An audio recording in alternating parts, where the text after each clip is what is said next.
Hey guys, it's the MedStudier here today, and we're going to be looking at blood coagulation and its process, as well as how blood clots in this video. So let's get started. So coagulation is really important for our body when there is bleeding due to damage being present. The process in which we stop this bleeding is known as hemostasis. There are three main stages to hemostasis. Firstly, we have vascular spasm, then a formation of a platelet plug, and then finally coagulation in order to form a fibrous mesh. We'll be looking at these stages in a lot more detail later on in this video. There'll also be a handy tip into remembering these pathways, which will be covered at the end of this video. So now let's have a look at what actually happens when damage to a blood vessel wall occurs. In terms of the normal structure of a blood vessel, we know it's made up of endothelium. So when damage occurs, the endothelium will release specific chemicals in order to indicate to the body that damage has happened, and also to reduce the amount of bleeding. One of the main ways to reduce this bleeding is by actually decreasing the amount of blood flow through that vessel. The vessels do this via major vasoconstriction. So whenever there is injury, the endothelial cells will secrete a chemical known as endothelin-1. The endothelin-1 will then bind on to specific GQ receptors on the smooth muscle cells of these vessels, which are G protein coupled receptors, so they cause an increase in calcium uptake, and hence leading to contraction of the vessel. Overall, this vasoconstriction limits the amount of blood flowing through the vessel, and hence reducing the amount of blood loss. Now moving on to the second stage, which is the platelet plug formation. Injury to the vessel also now means that the blood is exposed to substances which it is not normally in contact with if the blood vessel was intact. This then allows the formation of a platelet plug to occur. For example, when there's damage to a vessel wall, there's exposure of subendothelial collagen and fibronectin. Subendothelial just means that the collagen is underneath the endothelial layer. This is really important as the collagen allows the activation of platelets that we need for blood clotting to occur. So how does platelet activation actually occur? When there's damage to the endothelium, there's release of a glycoprotein known as von Willebrand factor. Collagen will bind to the platelets via the von Willebrand factor, which almost acts as a bridge. The von Willebrand factor does this specifically through certain proteins present on the platelet known as GP, so glycoprotein 1b59. Once activated, the platelet can then release chemicals such as ADP, thromboxane A2, and serotonin. And each of these have specific roles in the coagulation cascade. So the ADP allows further platelet aggregation to occur. The thromboxane A2 causes platelet aggregation as well, and vasoconstriction. And finally, the serotonin causes vasoconstriction. Due to the chemicals released by the activated platelets, there are now more platelets coming to the area of damage. This forms what is known as a hemostatic plug or a platelet plug. An important point to consider here is that if any chemical or protein, etc., wants to bind on to platelets, they will need to do this via a specific receptor or another protein. For example, ADP binds onto platelets via P2Y12 proteins, and this allows that platelet aggregation to occur. The thromboxane receptors are also present on platelets in order for thromboxane A2 to bind onto. Serotonin can also bind onto 5-HT2 receptors present elsewhere within the body in order for vasoconstriction to occur. As more platelets come to the area of damage, they try to accumulate and add up together. This is done with the help of fibrinogen, which links the platelets together. Again, the fibrinogen will need to bind onto proteins present on the platelet. These are known as GP2B3A.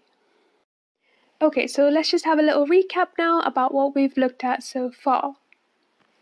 So, damage to the blood vessel occurs, which causes bleeding. The first thing that we want to do here is to reduce the bleeding via vasoconstriction, as this reduces the amount of blood flow through the vessels. So how does this actually occur? Well, the endothelium of the blood vessels release endothelin-1, which bind on to GQ receptors on smooth muscle cells. And this causes contraction. But this is not enough to stop the bleeding. So our body then forms what is known as a platelet plug. This is because when there's impairment to the vessels, there's exposure of collagen, which then activates a glycoprotein known as von Willebrand factor. The activated platelets will then release further chemicals to cause vasoconstriction and to recruit more platelets to come to the area of damage. However, the platelet plug itself is not sufficient enough, so the coagulation cascade tries to form a fibrous mesh in order to hold the clot together. This occurs via two main pathways that can converge at one point to form a fibrin clot. Okay, so now let's have a look at the two pathways in order to form a fibrin clot. Both of these pathways use various factors, which are just proteins or chemicals. These factors are usually named in a number system, for example, factor 3. But for some of these factors, they can also have other names. So, for example, factor 3 can also be known as tissue factor. But for the purpose of this video, I'm going to mainly be using the number system. So firstly, we have exposed collagen that we discussed before, which causes the activation of factor 12. Hence, this forms factor 12A. Here, the letter A is added in the naming in order to show that the factor has been activated. The activated factor 12 then causes activation of factor 11, and therefore forming factor 11A. The factor 11A then helps with the formation of activated factor 9 in order to form factor 9A.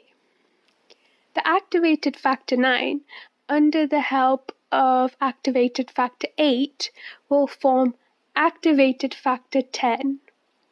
This is a very important factor, as factor 10 is the point at which intrinsic and the extrinsic pathway converge.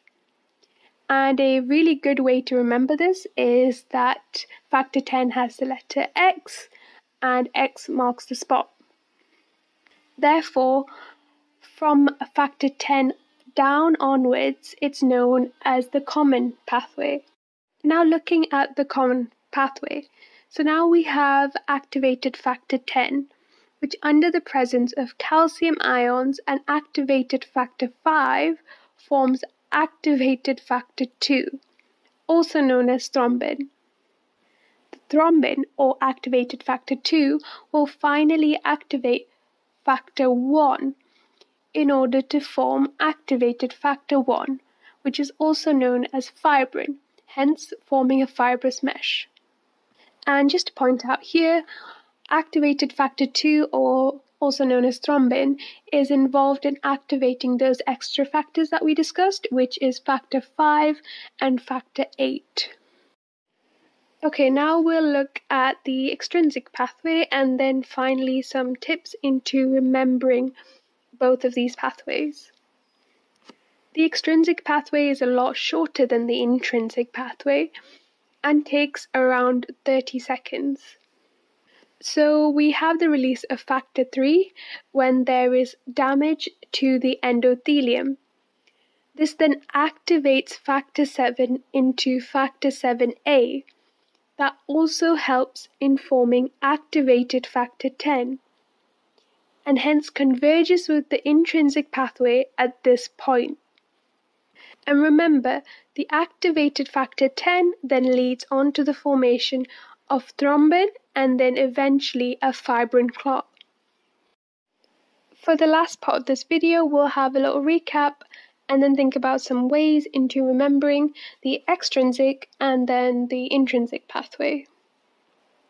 So for both of the pathways, we know that they converge at factor 10, which is shown as a Roman numeral that looks like the letter X, almost like X marks the spot at which both of these pathways meet.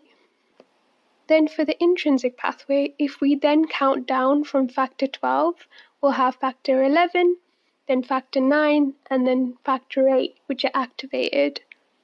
We miss out factor 10 because we already know that X marks the spot.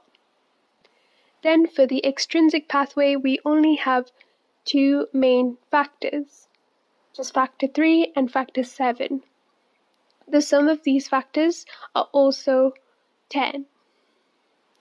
And then finally, for the common pathway, if we remember that 5 multiplied by 2 multiplied by 1 also equal 10. Therefore giving us the main factors involved in both the extrinsic and the intrinsic pathways. And that brings us to the end of this video.